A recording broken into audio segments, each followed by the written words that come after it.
troubling allegation because, first off, there were inconsistencies with her story, and it was a very serious allegation. And for instance, she said that her father picked her up from Rochester, New York to New York City, 5-hour drive, and then drove her home that night. But the father did not remember any of it. That's something you would definitely remember. And she also said there were other celebrities she spoke to at the party. Those celebrities were not even. Viewer discretion is advised. The following is for entertainment and educational use only, based on public reporting from inner-city press. After months of speculation and mounting pressure, the federal trial of Sean Diddy Combs reached a stunning moment, one that nobody saw coming. The courtroom was already tense as prosecutors revisited key testimony when the doors suddenly swung open. In walked Sean Jay-Z Carter, not as a music mogul or billionaire icon, but as a man stepping into a legal storm that now involved his name. Jay-Z wasn't listed as a witness, and no one expected to see him under oath. He arrived solo, no Roc Nation entourage, no Beyoncé, wearing a midnight navy suit that turned every head in the room. Silence fell. Even the judge paused. Cassie, seated behind the prosecution, leaned toward her attorney. Diddy turned and stared, expression locked, as if facing a ghost from his past. Allegations that once circulated online as rumors about exclusive parties and behind-the-scenes dealings had now become part of the official record. Jay-Z, once far from the fray, found himself drawn into questions he had long distanced himself from. Events he denied attending, individuals he claimed not to know, now central to the case. This wasn't about headlines anymore. It was about what would be said under oath in front of a jury, with the public watching closely.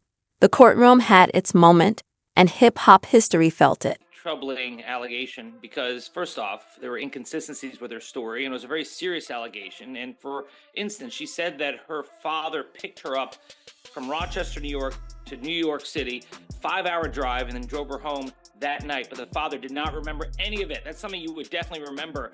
And she also said there were other celebrities she spoke to at the party.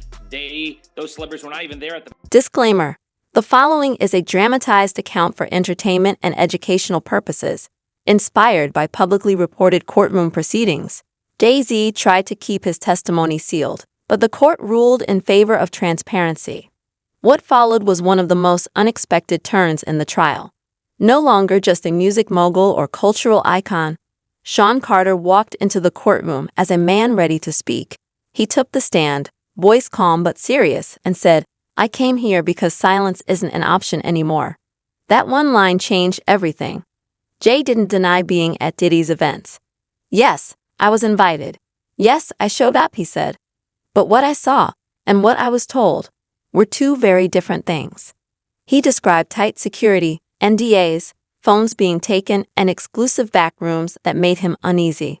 "I never went in, I never signed anything, but I knew something felt off." His words weren't accusations, they were observations. Still, they hit hard. "There are parties, and then there are other kinds of events," Jay told the jury.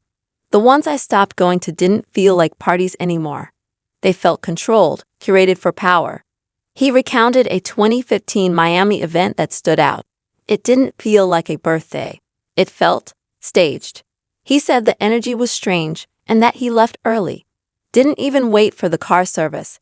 Called my own driver. Then prosecutors introduced a photo, blurry but verified, of Jay-Z, Diddy, LeBron James, and Beyoncé at a gathering.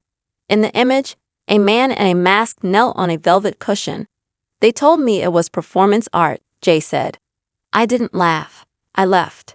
He turned toward Diddy and concluded, "People trusted you." A blistering statement. Jay-Z accuses Jane Doe's attorney of trying to blackmail him. He said further, quote, "These allegations are so heinous in nature that I implore you to file a criminal complaint, not a civil one.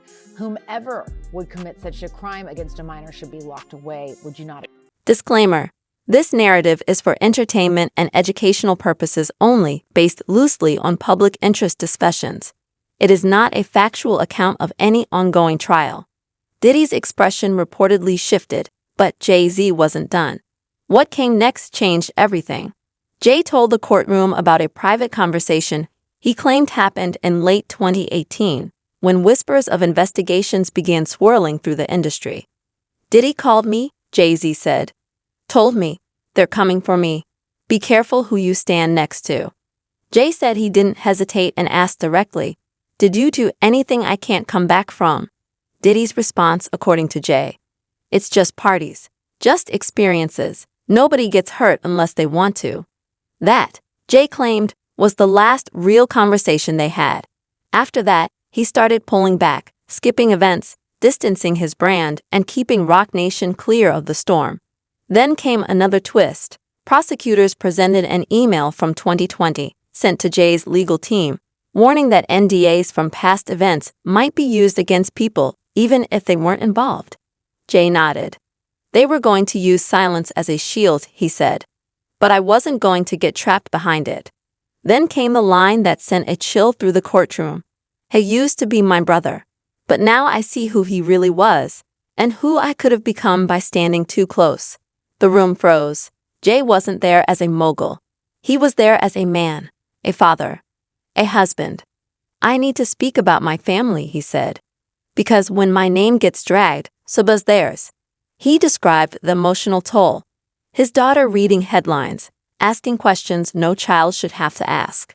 Cameras at their home. Rumors turning his family's life into a media circus. "My wife stood by me through everything," he said. "But this was different. This was a bomb dropped on my family. And the worst part? It was all built on a lie." Then Jay-Z addressed one of the internet's loudest rumors, the alleged 2015 Miami event. Calmly, he pulled out a folder. "We were in Paris. It was our anniversary," he said, presenting flight logs, hotel receipts, photos, and witness statements. "We weren't there, period." The documents were verified. Dates matched. Jay-Z didn't just deny the claims, he brought proof. And finally, he turned his attention to what helped spread the chaos of the clickbait culture, the gossip blogs, the headlines that don't care about truth, just traffic, he said. "While they chase clicks, real families get hurt." Value, yes, it happened 24 years ago, right? More than 24 years ago. But in the allegations, there's a few things. Number one, there's allegation that another celebrity was present at the time, right, in addition to other people. Number two, there's the claim by the victim, right, that she left, that she went and she was seen by a gas attendant who saw her in distress. Disclaimer: this piece is for storytelling and educational purposes only, inspired by public interest narratives. It is not a factual account of any legal proceeding. When did we stop asking for proof? Jay-Z asked the courtroom. When did an accusation become a conviction? He wasn't just defending himself. He was defending everything tied to his name. "My name doesn't stand alone," he said. "It's tied to my wife, my kids, my entire legacy." Jay spoke about building something over decades, something positive, something clean, and how it felt watching it get dragged by rumors without receipts. He didn't invoke Beyoncé for sympathy. He described her as a mother blindsided by noise she had nothing to do with. "I came here to speak truth," Jay said, "because no one, not even a billionaire, should get to bury people in lies." Then he turned to one of the loudest claims, the alleged Miami party. "I want to be very clear," he said. "I have never been to a party at Gloria Estefan's house. Not in Miami. Not anywhere." He didn't just say it. He brought receipts, security logs, flight info, charity event records. "On the night they said I was in Miami," he told the court, "I was in Los Angeles at a charity dinner for the Sean Carter Foundation at the Peterson Automotive Museum." He backed it up with time-stamped video, a guest list, even a photo with the mayor. The courtroom watched as the evidence was displayed on screen. But the deeper impact wasn't just in the proof. It was in what the situation represented. How does a made-up story with no facts spread so fast? Jay asked. He pointed to vague legal language, innuendo, and viral headlines built to spark clicks, not truth. "You don't need a lie to be loud," he said. "You just need it to be repeated." And that's how it happened. His name wasn't dragged through the mud because of facts, but because of assumptions, because once upon a time, he'd attended a few industry events. With calm resolve, Jay-Z made it clear. He came to set the record straight, not just for himself, but for everyone who gets pulled into the storm of speculation without a shred of proof.